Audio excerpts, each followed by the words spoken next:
Question of the Week from the Naked Scientists.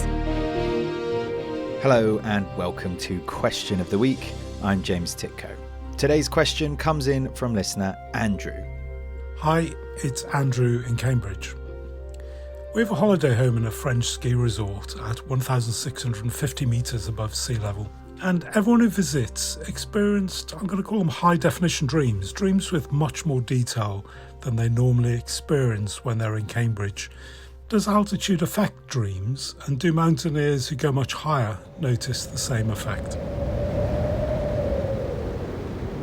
Thanks, Andrew.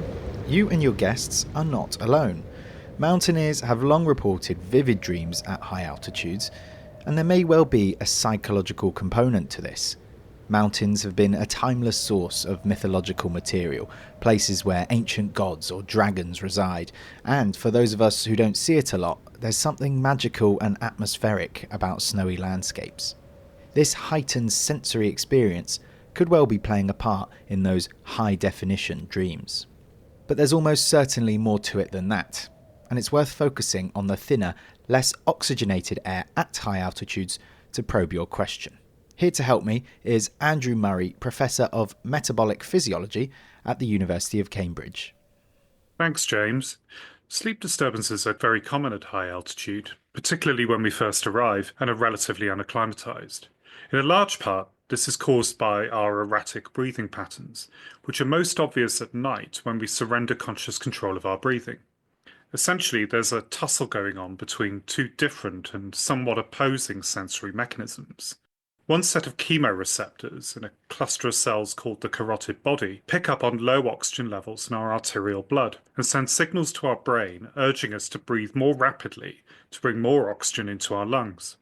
So far, all very sensible, but breathing harder also means that we exhale more carbon dioxide, making our blood less acidic. A second set of chemoreceptors senses that our cerebral spinal fluid is getting progressively more alkaline and puts the ventilatory brakes on, causing our blood oxygen levels to fall again before the cycle continues. This is a well-known phenomenon called Cheyne-Stokes breathing and is also seen in patients with heart disease. At altitude, it's not uncommon to wake with a start following a period of apnea, complete cessation of breathing, and a feeling that we're suffocating. Of course, this can also be highly disruptive for the person that we're sharing a bed or a tent with. This would explain why you might wake with a start during the first nights spent at altitude.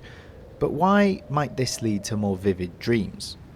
Well, to answer that, we need to think about our brains during sleep. We're accustomed in healthy sleep to cycles of 4 progressing stages lasting about 2 hours in total, from light transitional sleep to deeper sleep, culminating in rapid eye movement or REM sleep. Rapid eye movement sleep is when we do our vivid dreaming.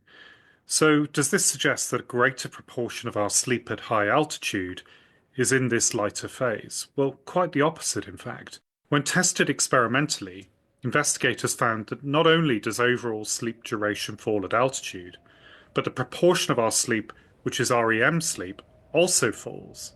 Instead, it may be that we are more susceptible to sudden waking during this relatively light sleep stage, cutting short our time spent in REM sleep, but enhancing recollection of our dreams in the process, perhaps because they are within touching distance of our waking consciousness.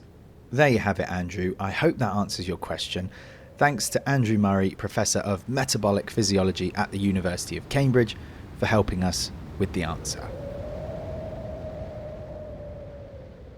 Next time, we'll be answering this question from listener George. He writes, I used to chew a lot of gum, probably on average over a pack a day. I developed tinnitus a couple of years ago and was told nothing could be done. However, when I stopped chewing gum, my tinnitus stopped, and when I started chewing gum a lot again, it came back. Why might this be the case? Well, I'm sorry to hear that, George. Let's see if we can find an answer for you. Remember to have your say on this and all of our other questions on our forum. Log on to nakedscientists.com/forum. And be sure to drop us a line if you have a question of your own. It's chris@thenakedscientists.com. Until next time, from me, James Titko, thanks for listening and goodbye. Question of the Week is part of the Naked Scientists podcast. Look us up online at nakedscientists.com.